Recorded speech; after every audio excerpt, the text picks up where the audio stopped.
Bon, salut François.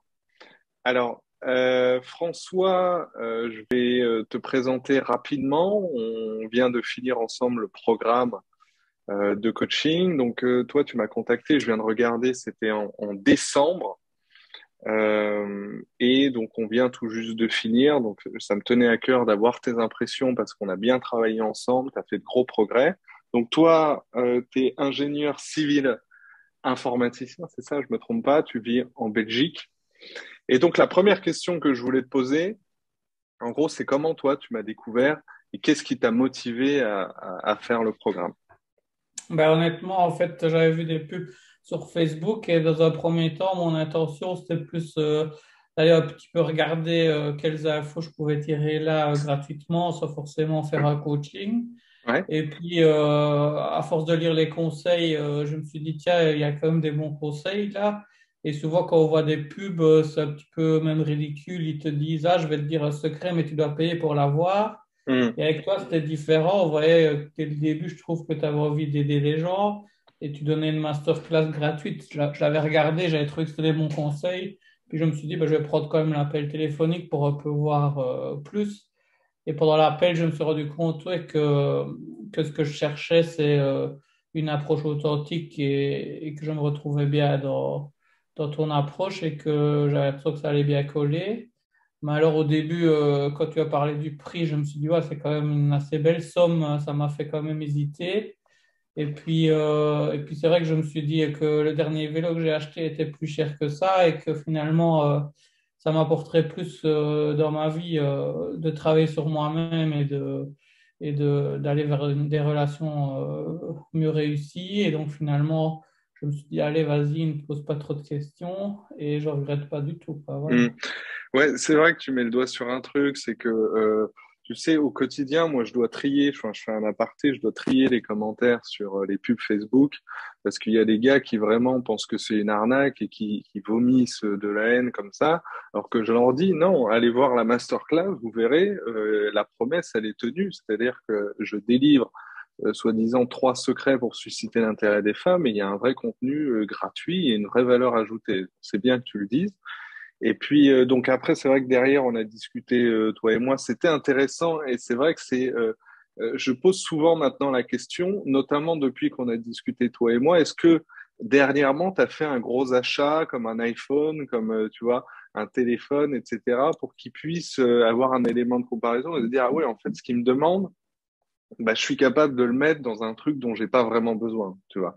Ouais, Donc ouais. voilà, ça c'est la première chose. Alors toi, on a discuté longuement la toute première fois lors de l'appel stratégique et on a vite décidé de faire un focus.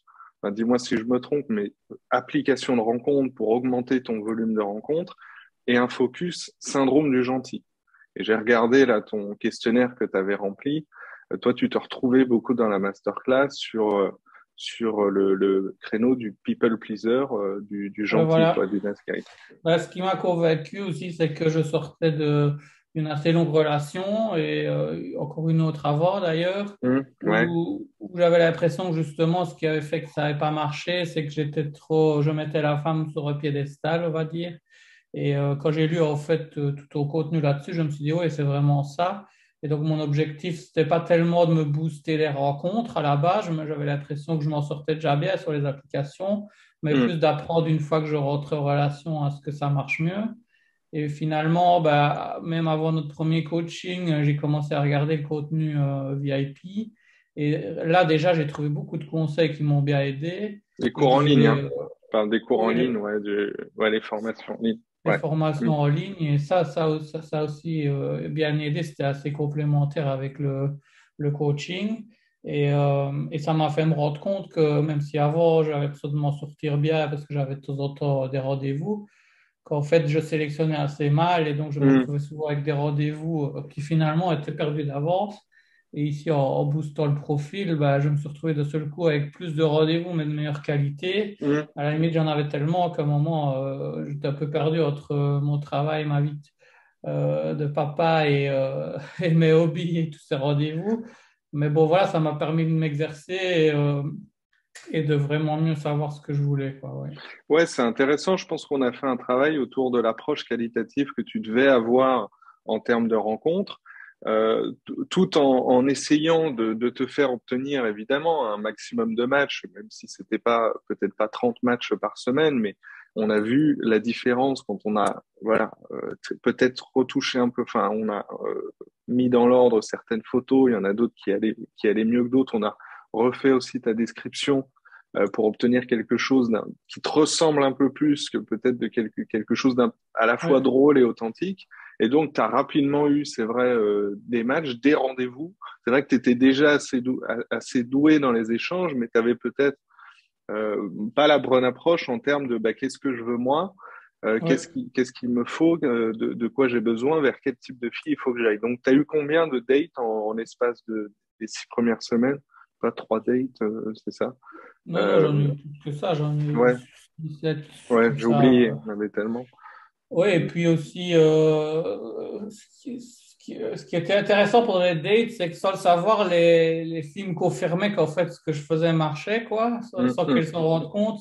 C'est-à-dire que souvent, à un moment, je leur disais, ouais, sur les applications, souvent, les hommes, ils écrivent des longs messages, etc. Ils me disent, ouais, t'as raison. Et alors, ils me racontaient tout ce qui n'allait pas sur les sites de rencontres et pourquoi moi, j'avais fait mieux.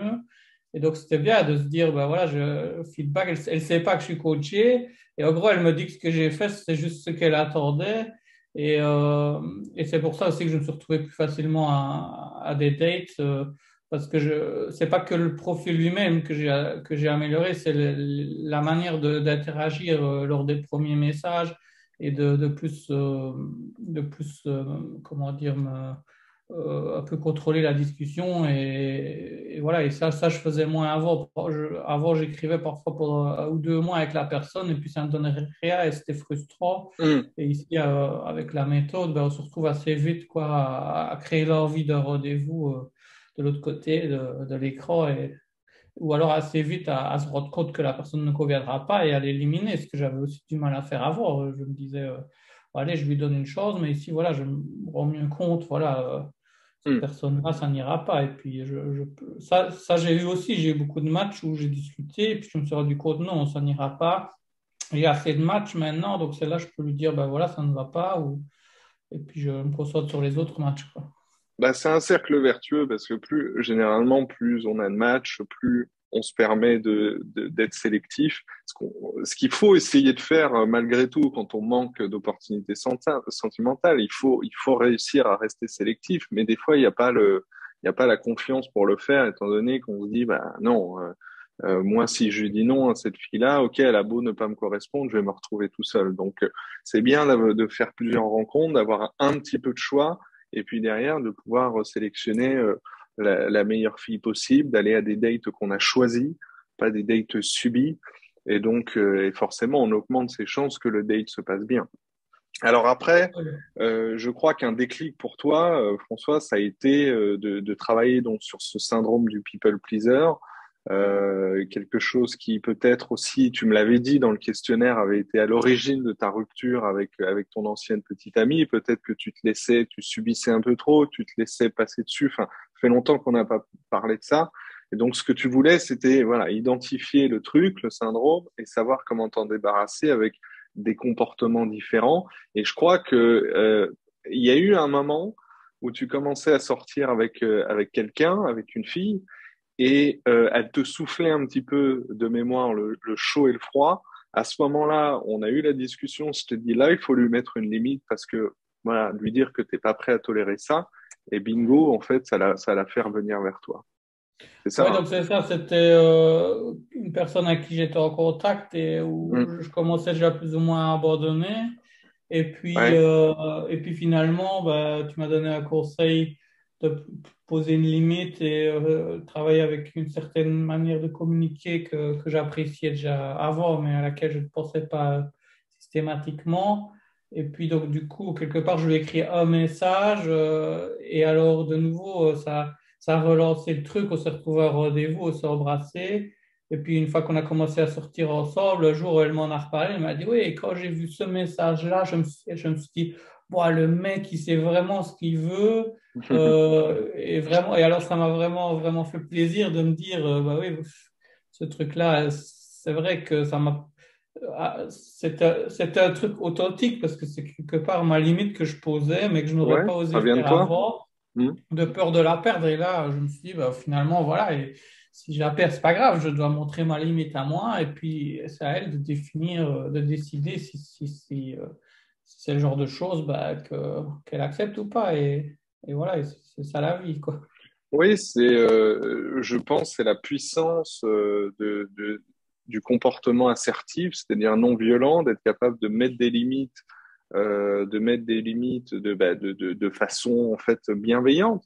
D'ailleurs, voilà, toi, tu es quelqu'un de sympathique, de bienveillant. Je t'ai jamais demandé de trahir ces valeurs-là pour plaire. Au contraire, tu restes comme ça, mais ça n'empêche que parfois, il faut s'affirmer, il faut être capable de poser des limites fermes. Et c'est pas jouer un rôle que de faire ça. C'est pas là, on n'est pas dans les petits jeux de séduction, de manipulation, etc. C'est juste de l'authenticité à 100%, quoi. Tu dis ce que tu penses. Et après, il y a des façons de le faire, il y a des façons de le communiquer sans forcément Ouais, ouais. brusquer la personne. Je pense que tu l'as fait très bien. J'aimerais bien pouvoir donner l'exemple, mais je crois que c'était en allemand, donc c'est dommage. Mais voilà, j'ai pas pu faire prendre Ouais, le c'est vrai que témoignage, j'habite à le la truc. frontière et Oui, ouais. que en partie j'ai des matchs en allemand et en partie en français. Et donc, je devais traduire parfois les discussions en allemand. Mais c'est vrai que ce que Et j'aimais bien dans le coaching aussi, c'était ta disponibilité.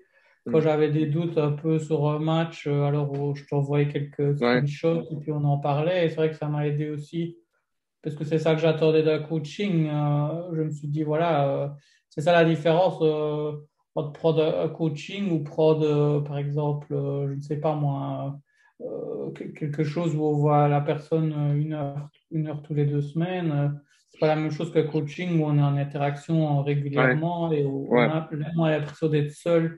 Avec, finalement, on a des amis avec qui on peut parler de nos rencontres, mais souvent ils ne connaissent rien non plus.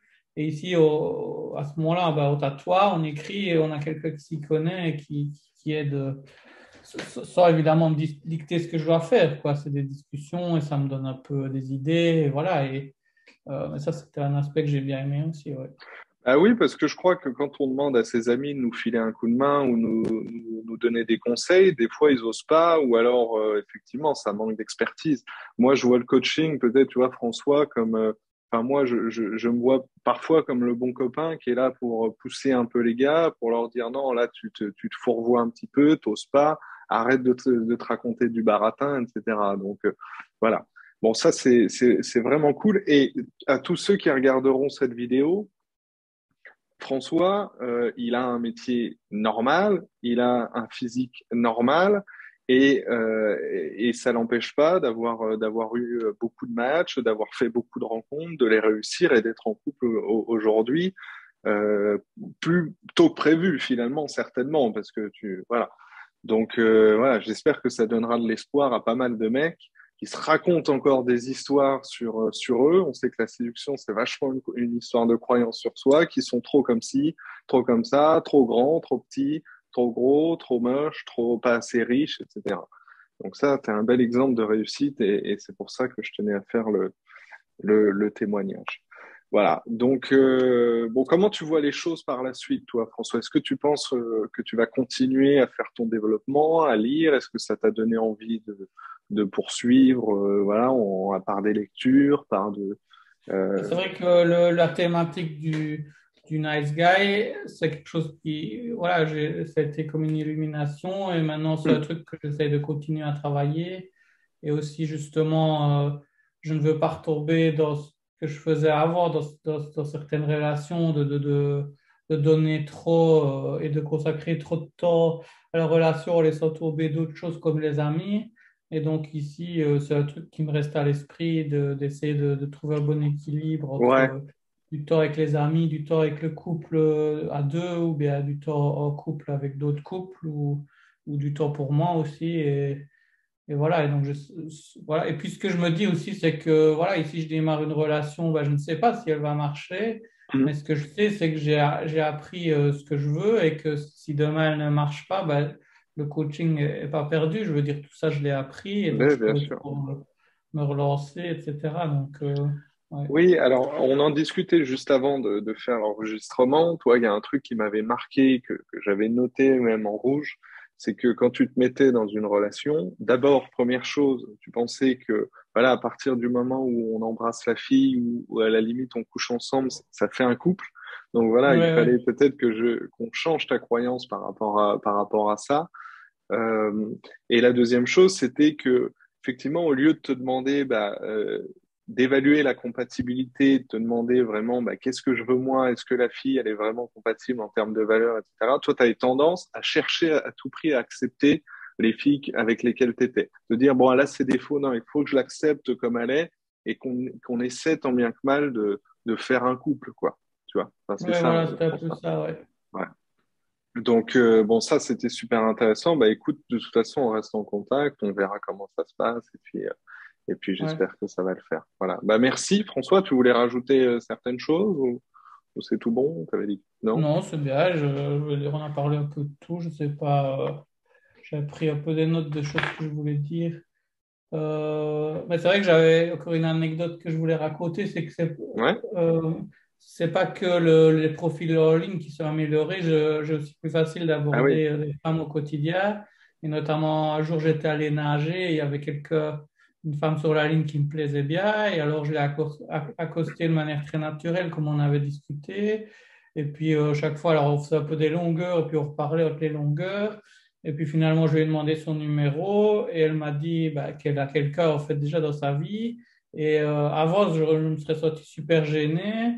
Et ici, au contraire, je me suis dit, voilà, je suis fier de moi, j'ai été jusqu'au bout, j'ai pas laissé passer l'occasion. Cette occasion-là, c'était pas la bonne, mais voilà, je ne l'aurais pas su si j'avais pas essayé. Je me serais peut-être dit, tiens, elle a fait de la piscine, Mhm. pourquoi je lui ai pas parlé, pourquoi je lui ai pas demandé son numéro, etc. Et donc voilà, c'est aussi un truc qui m'a fait plaisir, qui m'a fait me rendre compte que j'évoluais bien avec tout ce coaching, quoi, voilà. Oui, Ouais, il y a plus ces moments où tu te dis j'aurais dû, quoi. Et voilà. ça, je pense qu'effectivement, ça fait beaucoup de bien quand quand on comprend qu'il y a plus de bénéfices finalement que d'inconvénients à aborder les femmes qui nous regardent ou avec lesquelles voilà, il y a un truc, on y va. Et puis finalement, la satisfaction de le faire, elle est plus grande que la peur d'échouer ou enfin la peur du râteau, etc. Ce qui souvent en fait se passe bien. C'est-à-dire que la nana, Ouais. c'est pas un râteau violent. Voilà, elle te dit bah non, j'ai un copain, ou alors parfois ça peut le faire. Mais oui, effectivement, très rapidement, tu as eu le courage et la motivation de le faire. Donc ça c'est cool. Et C'est pas surhumain, quoi. Mm. c'est vrai aussi que j'ai un de mes anciens collègues que je connais depuis 2 ans et demi. Et lui, je me suis toujours dit, lui, c'est le nice guy, mais 100 fois plus que moi, le syndrome du trop gentil. Parce que depuis que je le connais, il est sur des applications, il ne fait jamais de rencontres. Et puis, quand il est enfin un rendez-vous, il me raconte, voilà, on a été promener, on a parlé, et puis finalement, il ne s'est rien passé. Et celui-là, je lui ai donné un peu des conseils qui sortent du coaching. Et ici, en un mois, il a fait beaucoup plus de rencontres, il a déjà coaché quelqu'un, etc. Et donc, voilà, c'était assez chouette aussi de voir que non seulement moi, ça m'a changé la vie, mais que je pouvais aussi aider des amis autour de moi qui étaient un peu Ça c'est cool. dans le même genre de problème, quoi. Ça c'est cool. Tu vas pouvoir lui faire payer et faire payer bientôt tes services aux gens qui sont autour de toi. Voilà. Non, mais oui, oui. Alors, je sais pas si lui, c'est un introverti, tu l'as pas dit. Ah ouais, Euh, ouais, c'est- lui, c'était à fond un introverti et son profil de rencontre était. Je veux dire, le mien était déjà pas mal quand on l'a pris en main et on l'a boosté, mais le sien, il était vraiment à refaire, quoi. Hmm. Euh, et voilà, il y avait plusieurs choses de son approche qui n'allaient pas, quoi. Ouais. Oui, c'est-à-dire que des fois, je pense qu'il manque pas grand-chose. Il faut simplement, voilà, c'est des déclics, c'est des conseils. Je pense que toi, tout le temps qu'on a passé ensemble, voilà, il y a pas, c'est pas tout qui t'a servi, mais des fois, il y a un truc, ça va faire, ok, bingo. Ça, effectivement, ça va changer pas mal les choses. C'est des fois voilà, des petits déclics, quelques Ici, conseils, parfois des choses je me anodines qui, souviens, entre voilà. le troisième et le quatrième coaching, qu'il y a eu comme un déclic parce que il y avait une personne que j'avais vue plus ou moins vers les débuts. Et alors, voilà, Ouais. c'était on était allé promener, ça n'avait pas été super, etc. Donc, j'hésitais. Et puis après, les coachings, voilà, j'ai travaillé certains aspects. Et puis finalement, ben, je l'ai revue. Et alors là, elle m'a dit, ah, ouais, on voit vraiment que tu as travaillé. Elle dit, on voit vraiment qu'il y a quelque chose qui a changé chez toi, etc. C'est assez intéressant, quoi. Ouais, en fait, je pense que le fait d'avoir travaillé un peu ton mental, ta mentalité, changer ton état d'esprit vers quelque chose d'un peu plus gagnant, plus des comportements peut-être un peu plus directifs, hein, je crois, directifs, un peu plus orientés action, je Ouais, manifeste mon absolument. désir, je montre ce que je veux, et ben finalement, ça a créé un cercle vertueux où, voilà, ça a permis de faire et puis derrière de trier les bonnes et les mauvaises personnes. Bon, bah, très bien, cool. Merci, Voilà. François. En tout cas, c'était un plaisir de t'accompagner. Enfin, voilà. Ouais, moi aussi. Et on reste en contact. Et puis, bah, j'espère que voilà, tu donneras envie à tous ceux qui regarderont ce témoignage d'embarquer un petit peu, d'embarquer dans l'aventure. Voilà, et de changer enfin les choses pour arrêter de voilà, ruminer, d'arrêter la frustration, d'arrêter tout ça. Et bon, encore faut-il qu'ils comprennent l'intérêt de d'investir sur eux pour se former. Toi, t'as eu le courage de le faire. Et, voilà, c'est pas le cas de tout le monde malheureusement. Mhm. Voilà. Ouais. Ok. Ben Ok. merci. Hop, je coupe. Bien.